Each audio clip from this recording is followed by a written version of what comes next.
శ్రీ గురుభ్యో నమః. శ్రీమద్భాగవతమునకు మాస్టారు ప్రసాదించిన వివరణను చెప్పుకుంటూ ఉన్నాము. అందులో భాగంగా చిత్రకేతు ఉపాఖ్యానంలో ఉన్నామండి. ఆదిశేషుడు చిత్రకేతువుతో చెబుతూ ఉన్నాడు, నా రూపమే ఈ జీవరాశులు, నన్ను భూతభావనుడు అందురు. అనగా మాస్టర్ చెప్తున్నారండి, ఇక్కడ భూతభావనుడుట అంటే జీవరాశులను తన యందు భావించువాడు.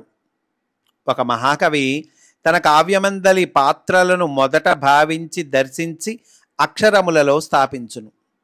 అట్లే శేషుడు లోకములను భావింపగా దర్శింపగా దేహములనబడు అక్షరములలో స్థాపింపబడుట జరుగును. ఇంకను భూతభావనుడనగా భూతముల భావన కలవాడు.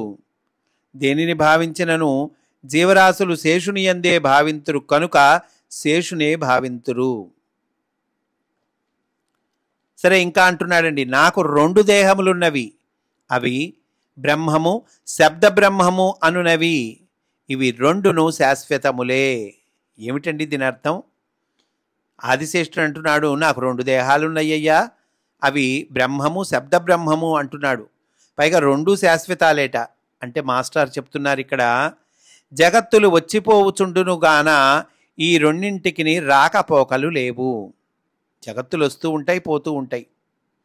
బ్రహ్మము అనగా సర్వాంతర్యామి యొక్క వ్యాపన వైభవము.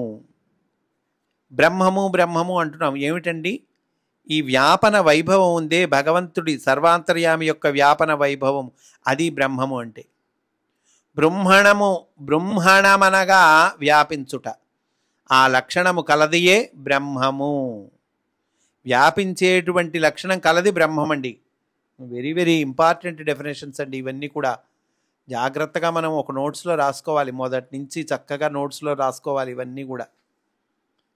శబ్ద బ్రహ్మమనగా ఆకాశము, అందు ఉచ్ఛ్వాస నిశ్వాస రూపమై సృష్టి ఉచ్చారణ చేయబడుచున్నది. ఈ రెండింటినే పురుషుడు ప్రకృతి అందురు. బ్రహ్మము శబ్ద బ్రహ్మం అండి. ఈ రెంటిని ఏమంటారు? పురుషుడు ప్రకృతి అంటారు. ప్రకృతి పురుషులిద్దరును అనాదియే అని తెలియము అని గీతలో ఉపదేశింపబడెను. ఇవి 2 అనాది అని, అంటే అనాది అంటే ఆది లేనటువంటి, అంటే ఎప్పటి నుంచో ఉన్నాయి అని గీతలో కృష్ణుడు ఉపదేశించెను. ఈ లోకములన్నీ నాతోనే ఉండును, నాలోనే ఉండును ఆదిశేషుడు అంటూ ఉన్నాడండి.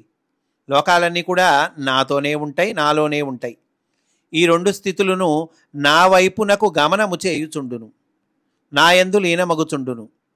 నిద్రపోవుచున్నవాడు కలలో ఈ లోకములన్నిటినీ చూచి వచ్చి మెలకువ పొందునప్పుడు తానెవడో ఎచ్చటివాడో గ్రహించును.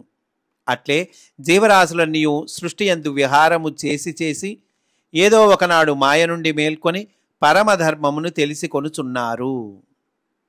కనుకనే భాగవత ధర్మమున అజ్ఞాని అనువాడు ఉండడు అంటున్నారు మాస్టర్.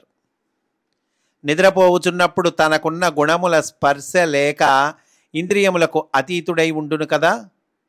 ఈ నిద్రలోనికి పోవుట ఎట్లు సహజమో అట్లే ఒకనాడు ఇంద్రియములు మనస్సు దాటిన తాను నన్నెరుగగలుగును. జీవుడు స్వప్నమందు ఎందెందో సంచారము చేయును, మేల్కొనగానే చూచిన వాణిని గ్రహించును. ఈ 2 స్థితులను సమకాలికముగా గమనింపగలిగిన దృష్టికి యథార్థ స్థితి తెలియను. ఈ 2 స్థితులను సమకాలికంగా గమనింపగలిగినటువంటి వాడికి,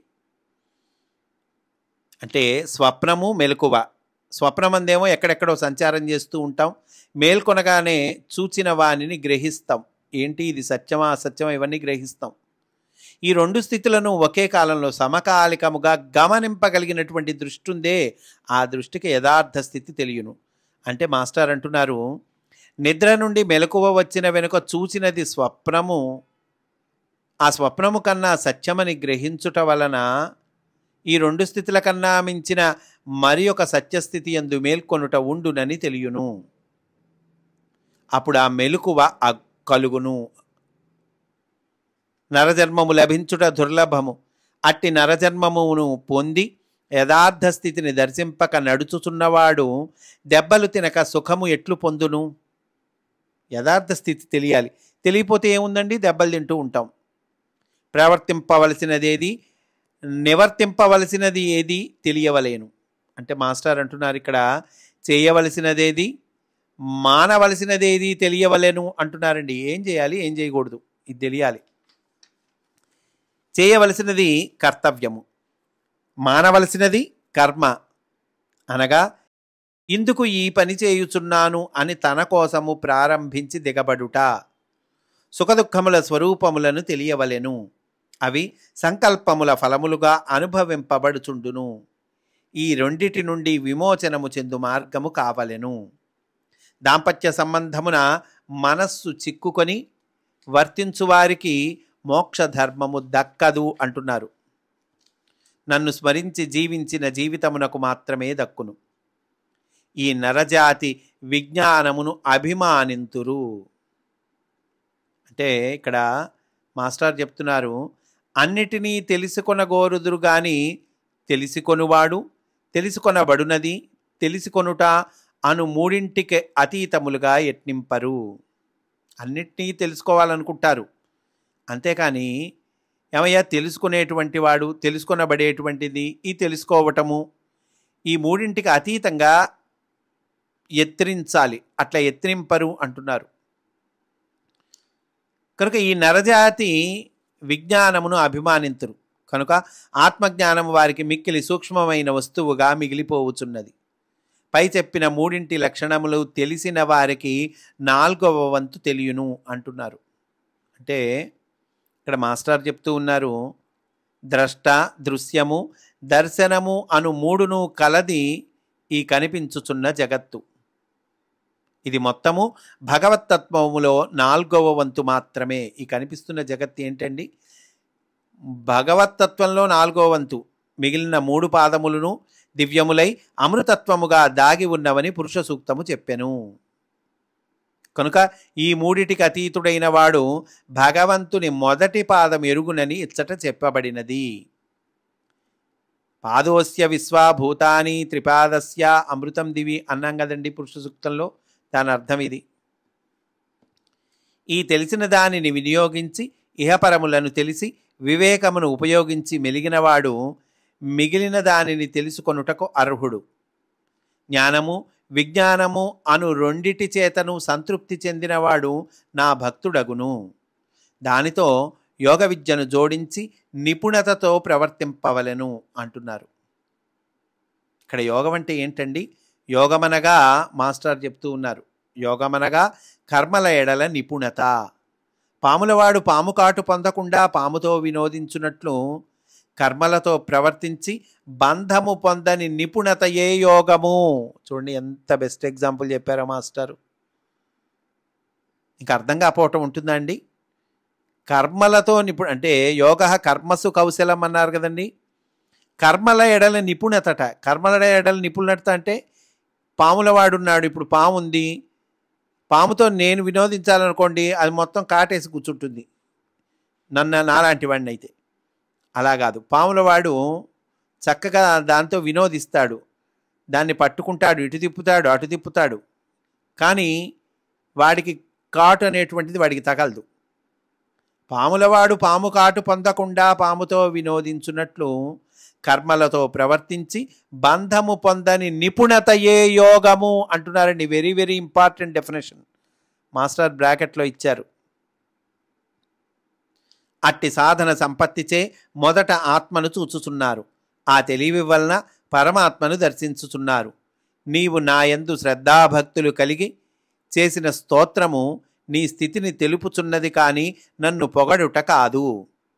ఈ చేసిన స్తోత్రముతోనే నీవు ముక్తి పొందితివి అంటున్నాడండి ఆదిశేషుడు చిత్రకేతువుతో అని పలికి ఆదిశేషమూర్తి అదృశ్యుడయ్యను.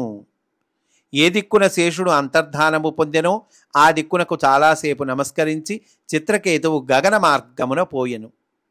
అడ్డులేని బలము ఇంద్రియ పటుత్వము కలవాడై పరమయోగులు, దివ్యమునులు, సిద్ధచారణ గంధర్వులు తన్ను మహానుభావుడని స్తుతింపగా లక్షల దివ్య సంవత్సరములు విహరించెను.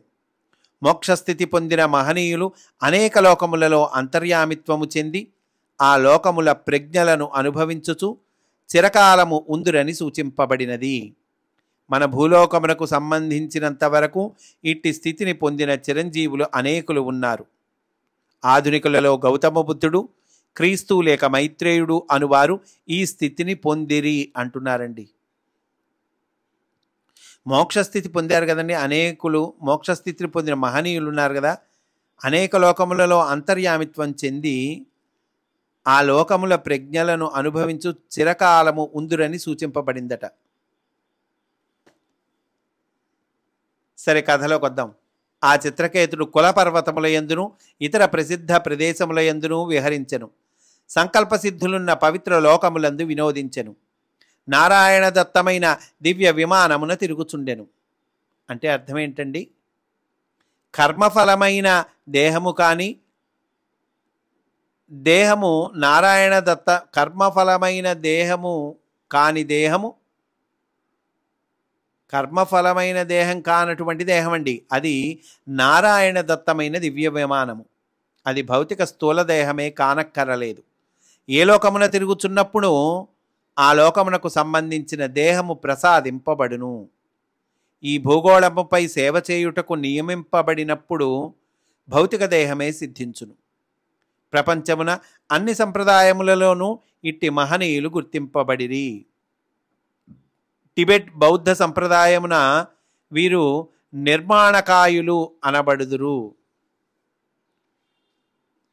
అతడన్ని లోకముల యందును విహరించుచు అచ్చటి నటవరులచే శ్రీహరి దివ్య నాటకములు ఆడించును. అందతని గుణగణముల వైభవమును అభినయింపచేయును. శ్రీహరి నామములతో నిండిన గీతములను పాడించుచుండును. కిన్నెర యక్షకాంతలచే గోవిందనామ సంకీర్తనము చేయించి వినుచుండును. వైష్ణవ జ్ఞానమును విప్పి చెప్పుచు భాగవతులను అర్చించుచు అర్చింపజేయుచు హరిగుణ సంకీర్తనము చేసి చేయించుచు పరతత్వమును గూర్చిన వివరణము చెప్పించుచు వైకుంఠనాథుని నటనలు ప్రవర్తనము రూపవైభవము అనుకరింపచేయుచు అట్టి ఉత్సవములలో పాల్గొనుచు చిత్రకేతుడు సర్వలోకములలో తిరుగుచూ ఉండెను. సర్వలోకాల్లో తిరుగుతూ ఉన్నట్టండి చిత్రకేతుడు. తన విహారములలో ఒకనాడు వెండి కొండను సమీపించెను. ఆ మంచు వైభవమున శివుని అమృతహాసమును దర్శించెను. అనేక దేవతా సమూహములు వచ్చుచూ పోవుచూ పార్వతీ పరమేశ్వరులను సేవించుకొనుచున్న వైభవమును అతడు కన్నులారా కనుగొనెను. కన్నులారా కనుక్కున్నాడండి. చక్కగా పార్వతీ పరమేశ్వరులను సేవించుకొనుచున్న వైభవాన్ని కనుక్కున్నట్ట. ఏమైంది అనేటువంటిది రేపటి రోజున చెప్పుకుందాము అని సవినయంగా మనవి చేసుకుంటూ స్వస్తి. వాసుదేవా.